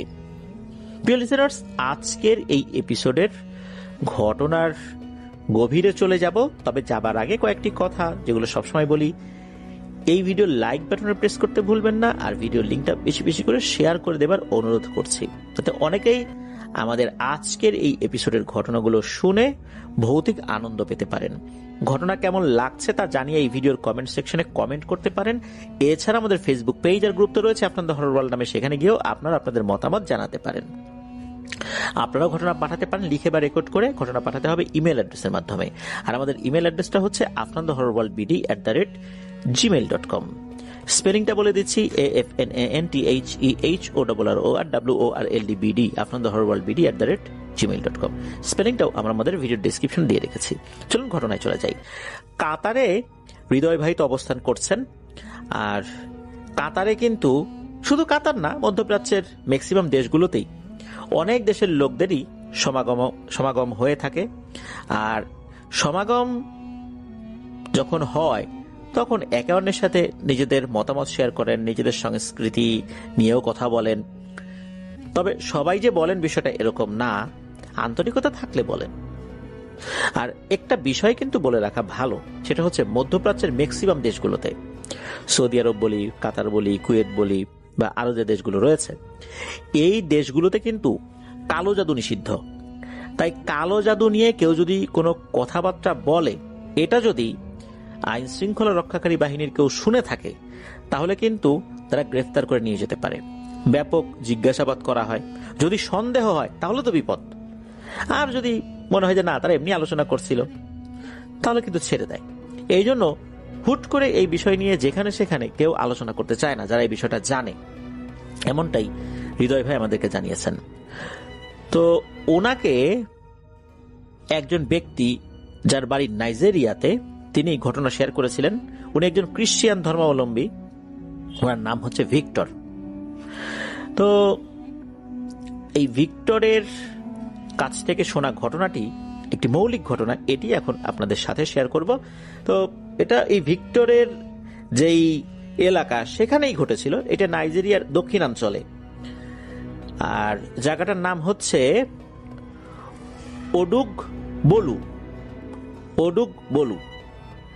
তো ছিমছাম প্রাকৃতিক সৌন্দর্যে ঘেরা সুন্দর একটি জায়গা, কৃষিকাজ আর ছোটখাটো ব্যবসায়ের সাথেই যুক্ত রয়েছে সেখানকার ম্যাক্সিমাম লোক। আর ওখানকার লোকজন ম্যাক্সিমামই সবাই খ্রিস্টান ধর্মাবলম্বী হলেও তারা কালো জাদুর বিভিন্ন বিষয়গুলো বিশ্বাস করে। সেখানে অনেক ধরনের কুসংস্কারও প্রচলিত আছে। গ্রামের বাজার ছিল তাদের কেনাকাটা ব্যবসা বাণিজ্যের প্রধান কেন্দ্রবিন্দু। সবাই সপ্তাহ জুড়ে অপেক্ষা করত শনিবার সন্ধ্যার জন্য। শনিবার সন্ধ্যা নাকি ওই এলাকায় বেচা কেনার জন্য সেরা সময়। রবিবার কিন্তু খ্রিস্টান ধর্মাবলম্বীদের কাছে এক পবিত্র দিন। এই যে ভিক্টর, তার বন্ধুর নাম হচ্ছে নাওমি। সে ওই বাজারেই অর্থাৎ ওই ওডুকবলু বাজারেই একটি মুদির দোকান চালাতো। আর ঘটনাটি এই নাওমির সাথেই ঘটেছিল।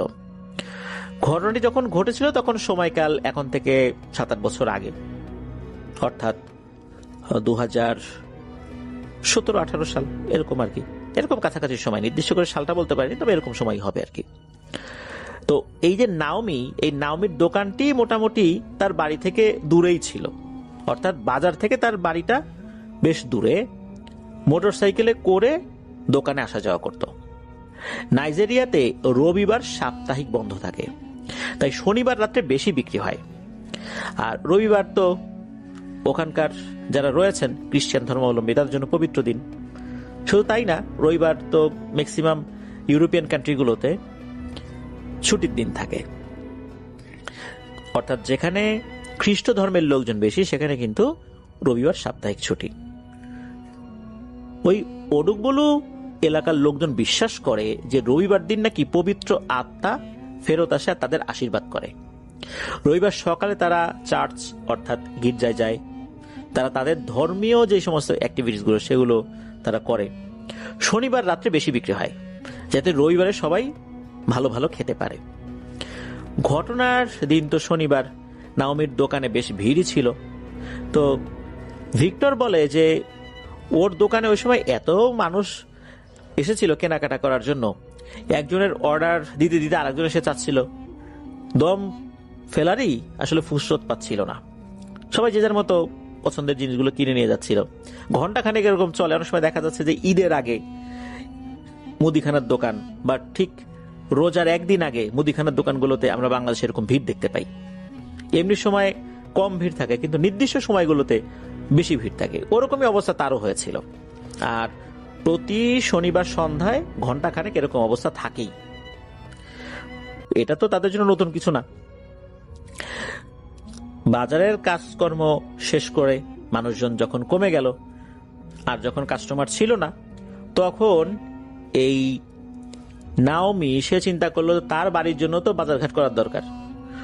দোকানের মালপত্র বিক্রি করতে করতে তো বেশ দেরি হয়ে গেল। দোকানদাররা এখন বাজার করবে কখন? তাদেরও তো বাজারঘাট করতে হবে, তাদেরও তো পরিবার আছে। ম্যাক্সিমাম লোকজন তো বাজারঘাট করে বাড়িতে চলে গেছে। বাজারঘাটে তো এখন তেমন কিছু পাওয়াও যাবে না। কি আর করা, দোকান বন্ধ করে সে এখন বাড়ির জন্য বাজারঘাট করা শুরু করলো। পরের দিন মাংস খাওয়ার ইচ্ছা করলো। সে চিন্তা করলো 2টো কালো মুরগি কিনে নিয়ে যাই। এখানে বলে রাখা ভালো যে আফ্রিকাতে বা ভারতেও কিন্তু এই কালো মুরগি রয়েছে। বাংলাদেশেও কিন্তু এটা কেউ কেউ খামার দিয়েছেন, বেশ দামি। এই মুরগিগুলোকে আমরা কাদাকনাথ মুরগি বলি। এর ডিমটাও আসলে কালো হয়, মনে হয় কালো, আসলে কালো না, পুরোপুরি কালো না। কিন্তু এই মুরগির মাথার ঝুঁটি, পায়ের রং, এমনকি চোখের মণিও পর্যন্ত কালো। এই ধরনের মুরগিগুলো সাধারণত ব্ল্যাক ম্যাজিকের উপাদান হিসাবে ব্যবহৃত হয়। এই মুরগিগুলো নাকি খেতে খুবই সুস্বাদু। এর মাংসগুলো কিছুটা কালো। অনেকেই বিশ্বাস করে এই মুরগিগুলোর মধ্যে কোনো একটা অলৌকিক ব্যাপার স্যাপার রয়েছে। এগুলো মানুষের বিশ্বাস আর কি। তো যাই হোক, অনেকে কিন্তু এই মুরগিগুলো বেশি দাম দিয়ে কেনে খাবার জন্য, কেউ কেউ আবার কালো জাদু করার জন্য কেনে। তো নাওমি কিনেছিল খাবার জন্য। আরো কিছু বাজারঘাট করে সে তখন বাজারের যেই ব্যাগ আর এই মুরগি তার মোটরসাইকেলের পেছনে যে ক্যারিয়ারটা রয়েছে এখানে বেঁধে দিল। এরপর সে মোটরসাইকেল স্টার্ট দিয়ে বাড়ির দিকে রওনা দিল। রাত তখন আনুমানিক 11টা, 11:30 মতো বাজে। তো 11টা, 11:30 আহামরি ওই রকম রাত না সেখানেও, কারণ সময়টা তো এখন থেকে বহু আগের ঘটনা না, সেখানেও যথেষ্ট চারদিকে আলোকোজ্জ্বল ছিল। কিন্তু ওই দিন একটা ব্যাপার হয়েছিল, সেটা হচ্ছে যে সন্ধ্যার পর থেকে হঠাৎ করেই বৃষ্টি শুরু হয়েছিল। আর বৃষ্টি হলে পথঘাটে বিভিন্ন জায়গাতে কাদা জমে যায়, পানি জমে যায়। আর ওই এলাকার বেশ কিছু রাস্তাঘাট, অনেক সময় দেখা যাচ্ছে বাংলাদেশে এরকম কিছু রাস্তাঘাট থাকে না, জায়গায় জায়গায় গর্ত হয়ে আছে, বৃষ্টি হলেই চলাচল অযোগ্য হয়ে যায়। তো ওই এলাকার কিছু রাস্তাঘাটও এরকম ছিল।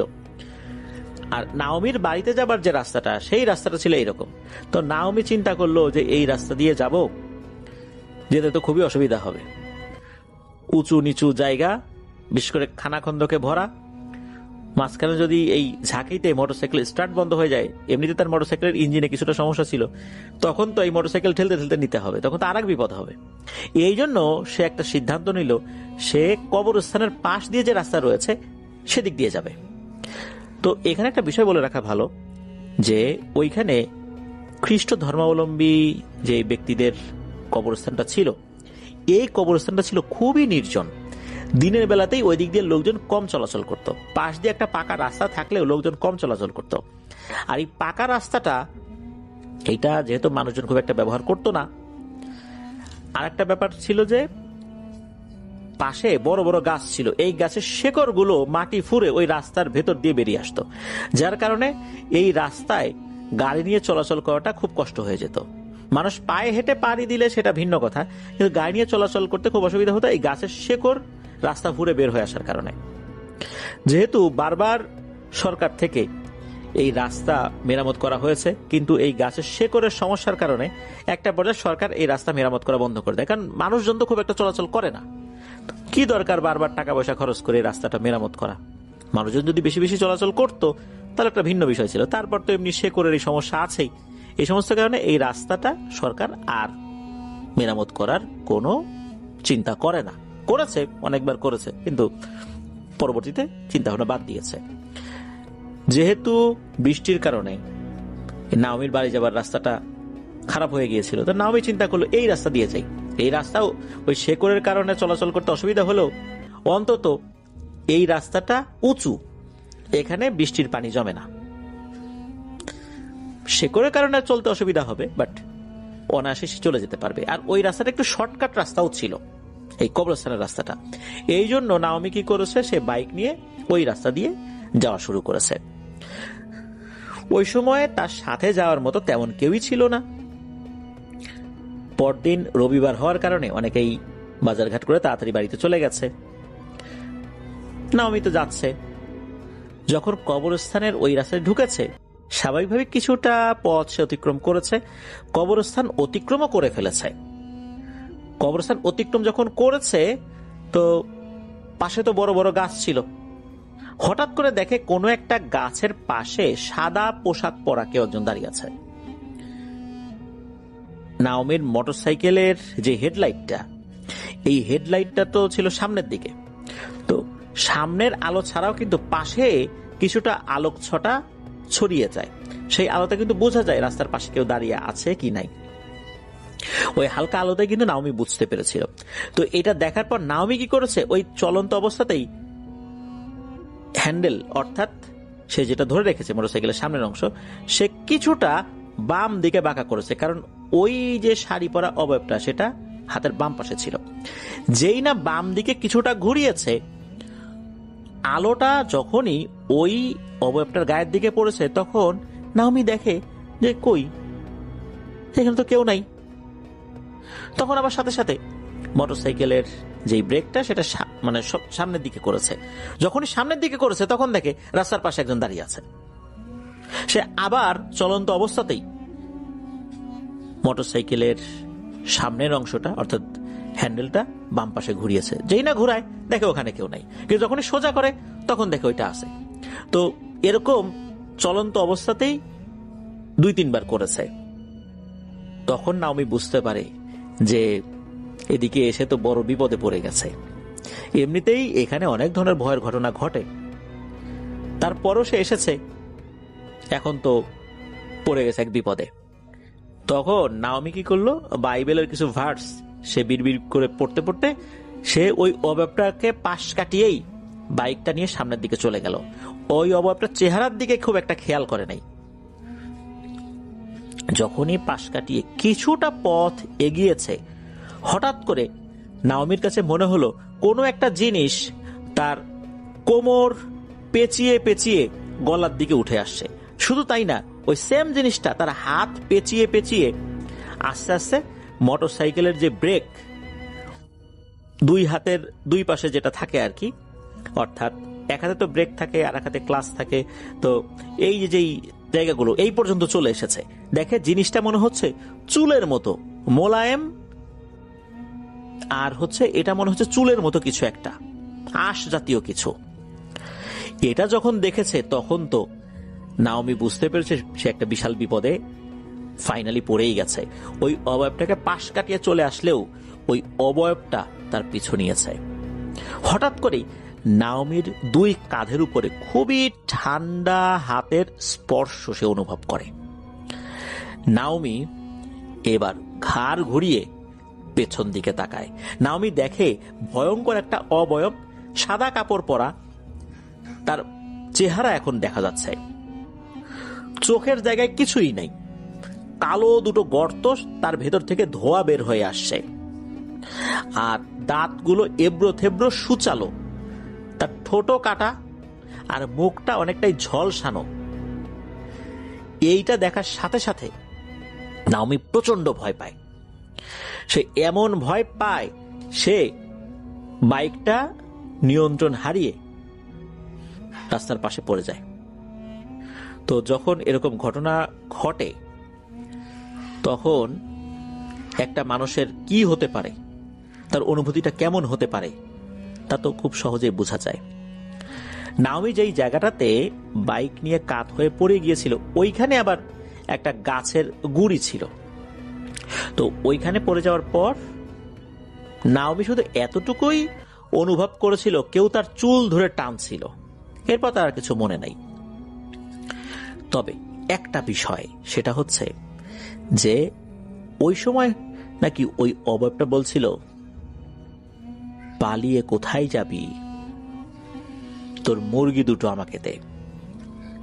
ওখানকার যে ল্যাঙ্গুয়েজ, সে ল্যাঙ্গুয়েজে বলছিল, বাংলা করলে এটাই দাঁড়ায়, পালিয়ে কোথায় যাবি, তোর মুরগি দুটো আমাকে দে।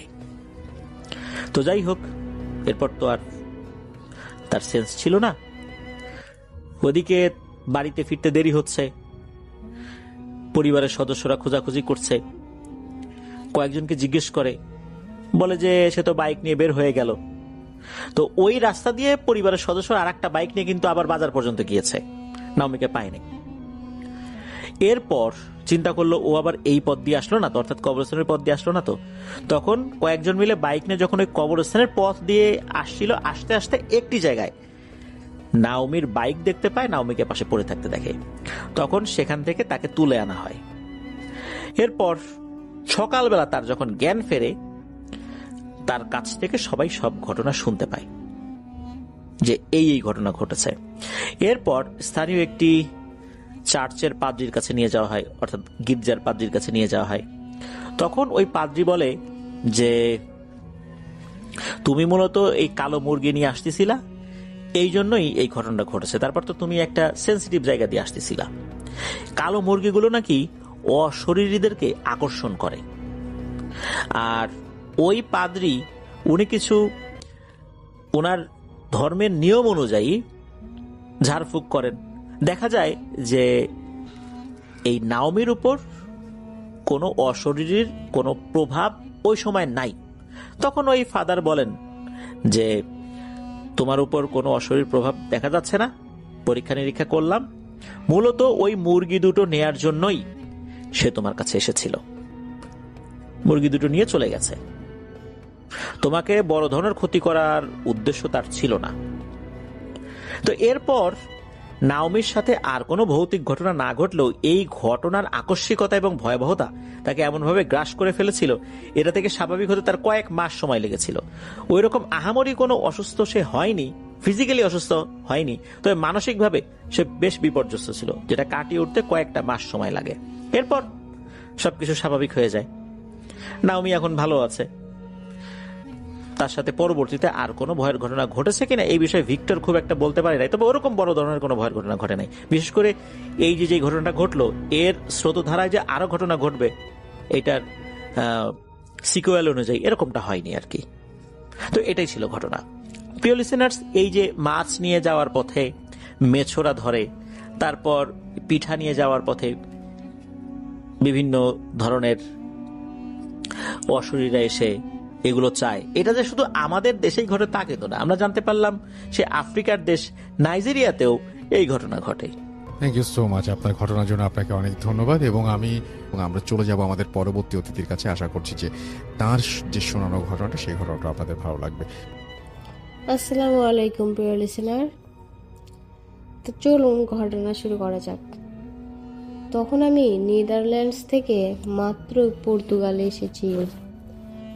প্রথম ভিন দেশে এসেছি, হাতে টাকা পয়সাও একটু কম, তাই বাধ্য হয়ে শহরের অন্যতম প্রাচীন একটা বাড়িতে ভাড়ায় উঠি। বাড়িটা প্রায় 80 বছরের পুরনো।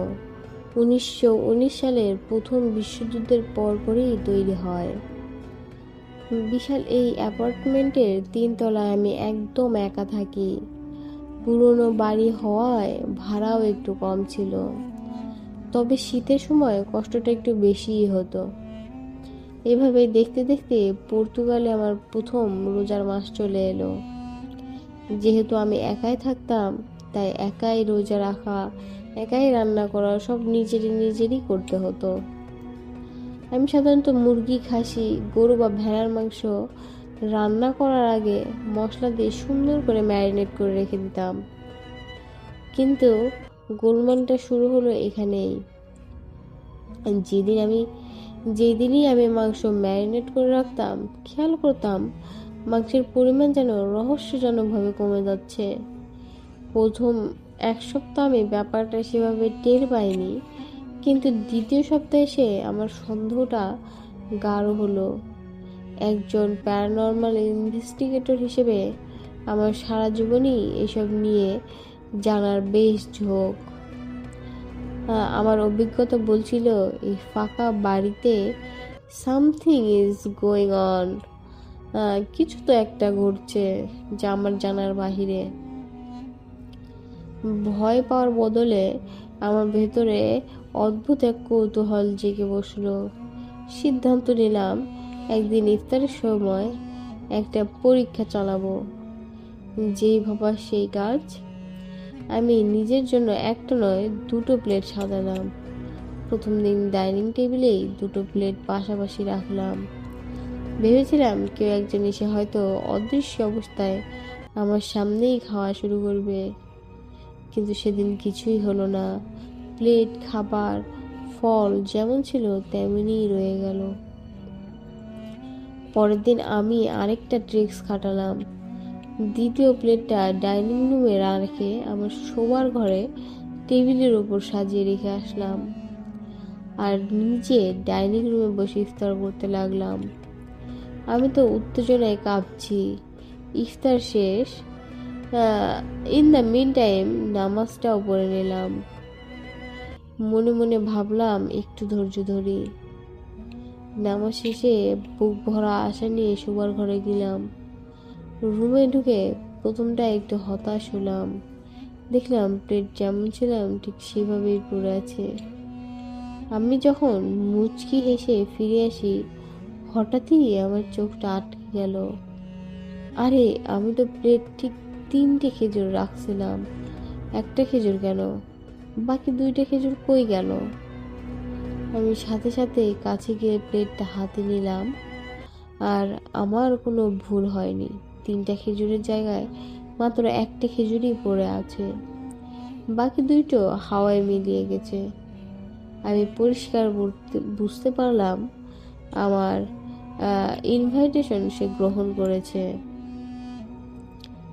সেদিন ওই খেজুর পর্যন্ত ছিল। এরপর থেকে শুরু হলো এক অদ্ভুত রুটিন। প্রতিদিন আমি রুমে ইফতার দিয়ে আসতাম, কিন্তু অবাক করার বিষয় হলো এরপর থেকে প্লেটে তরমুজ, বাঙ্গি, আঙ্গুর, ফল সব ফুলই রেখে আসতাম।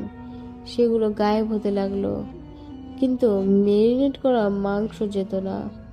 আমি অবাক হয়ে ভাবতাম, কিছুদিন আগে যে কাঁচা মাংস নিয়ে যাচ্ছিল সে এখন ফল খাচ্ছে কেন? এইভাবেই 2টা সপ্তাহ কেটে গেল। আমি আসলে ব্যাপারটা খুব এনজয় করছিলাম যে জিন আমার সাথে ইফতার করছে। রোজার একদম শেষ সপ্তাহ, ঈদ খুব কাছাকাছি চলে এসেছে। আমি প্লেটে শুধু ফল বা হালকা নাস্তা দিলাম বলে ভাজা পোড়া সেভাবে দিতাম না।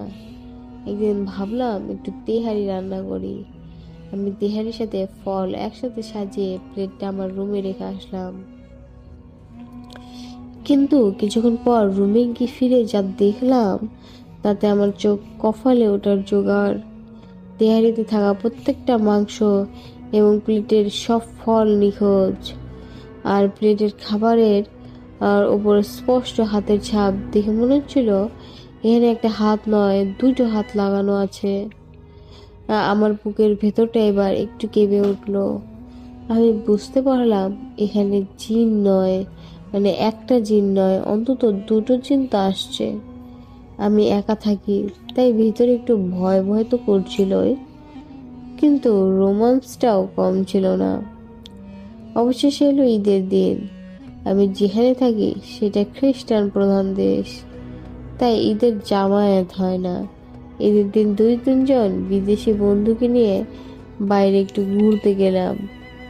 ভেবেছিলাম বাসায় ফিরে একটু পোলাও মাংস আর সেমাই রান্না করব, কিন্তু বাইরে থেকে বাসায় ফিরে দরজা খুলতেই আমি থমকে দাঁড়ালাম। আমি কি দেখছি? আমার ডাইনিং টেবিলের ওপর থরথরে খাবার রেডি হয়ে বসে আছে, পোলাও, মাংস, সবকিছু। খাবার থেকে তখনও গরম ধোঁয়া বেরোচ্ছে, যেন এইমাত্রই কেউ চুলা থেকে নামিয়ে সার্ভ করেছে। আমি তো পুরো স্তব্ধ, আমার মাথা নষ্ট হয়ে যাওয়ার জোগাড়। সেদিন রাতে আমি একটা স্বপ্ন দেখলাম এক নারী জিন আর তার ছোট্ট ছেলে সন্তান আমার বাসায় এসেছে। তারা আমার বাসায় ইফতার খেয়ে যাচ্ছে। যাওয়ার আগে নারী জিনটি আমাকে বলছে, এই যে পুরো একটা মাস তুমি আমাদেরকে ইফতার খাওয়ালে, তার উপহারস্বরূপ এই ছোট্ট আয়োজনটা ছিল। গতকাল আমি তোমার জন্য রান্না করে রেখে গেছি। জানি না তোমার সাথে আবার আদৌ কবে দেখা হবে, কারণ আমরা এক এক রোজায় এক এক জায়গায় বসবাস করি, এক এক জায়গায় থিতু হই। তোমার এই এলাকায় আমার আবার কবে আসা হবে আমি জানি না, তবে আমি তোমার জন্য আল্লাহর কাছে অনেক দোয়া করব। আজও আমি জানি না তারা কোথায় আছে, তবে রমজান মাস এলেই একা ইফতার করতে বসলে আমার ওই 80 বছরের পুরনো পর্তুগিজ বাড়িটার কথা মনে পড়ে যায়। কে জানে, হয়তো আপনার পাশের খালি চেয়ারটাতেও আজ কেউ একজন অদৃশ্য হয়ে বসে আছে। এই ঘটনাটা কিন্তু একদম বাস্তব একটি ঘটনা। সবার কেমন লাগলো কমেন্ট করে জানাবেন। ধন্যবাদ প্রিয় লিসেনার, আশা করি সবাই ভালো আছেন এবং ভালো দলে আছেন। আপনারা যারা যারা আজকের আমাদের এই বাছাই করা ঘটনাগুলো শুনলেন, আমি আশা করি এই ঘটনাগুলো আপনাদের ভালো লেগেছে। আমরা প্রতিনিয়ত ঠিক এইরকম করে একইভাবে এইরকম ঘটনা প্রতিনিয়ত তুলে ধরছি আপনাদের আনন্দ দেওয়ার জন্য। ভূতের ফিল্মকে অনেকেই ভালোবাসেন, আমরা জানি। অনেকজন ভূতের ফিল্ম অনেক আগে থেকে শুনছেন। তো ঠিক তেমনই আমরা এই ভূতের ফিল্মকে অনেক দূর পর্যন্ত এগিয়ে নিয়ে যাওয়ার প্রচেষ্টায় আছি। যারা যারা আপনারা ভূতের ফিল্মকে ভালোবাসেন, আমাদের ঘটনাগুলোকে শেয়ার করবেন, যাতে আমাদের এই ঘটনাগুলো অনেক মানুষের কাছে পৌঁছে যায়। দেখে না, প্রতিনিয়ত যারা যারা ভূতের ফিল্ম শুনতে ভালোবাসেন, আমি আশা করব যে আপনারা এই চ্যানেলে আর যাই হোক প্রতিদিন নতুন নতুন ভয়ঙ্কর ঘটনা পাবেন, যে ঘটনাগুলো আপনাদের আসলেই অনেক ভালো লাগবে, অনেক আনন্দ দেবে। আমি আপনাদের কাছে কিছু প্রশ্ন করতে চাই যে আপনারা কি ধরনের ঘটনা পছন্দ করেন। আমাকে যদি আপনারা জানান বা আপনারা যদি কমেন্টে লিখে দেন যে আমরা এই রিলেটেড ঘটনা শুনতে চাই। অনেক ঘটনাই কিন্তু আছে, যেমন ভূত এফএম অনেক কেন্দ্রিক হয়, যেমন মানুষের সাথে ঘটে যাওয়া বাস্তব ঘটনা, কোনো রহস্যময় ঘটনা, কোনো কালো জাদুর ঘটনা, কোনো ফ্ল্যাট বাসা বাড়ির ঘটনা বা কোনো শ্মশান ঘাটের ঘটনা, বিভিন্ন ঘটনা আছে। যদি আপনারা স্পেসিফিক্যালি আমাদেরকে বলেন যে কি ধরনের ঘটনা আপনারা পছন্দ করেন, আমাদের বললে আমরা ঠিক আপনাদের রুচিসম্মত ঘটনাগুলো আপনার সামনে তুলে ধরব। লিসেনার, আজকের মতো আমি এখানেই বিদায় নিতে চাচ্ছি। দেখা হবে আমাদের সাথে আবারও আগামীকাল নতুন কোনো ভয়ঙ্কর ঘটনা নিয়ে। সে পর্যন্ত সবাই ভালো থাকবেন, সুস্থ থাকবেন।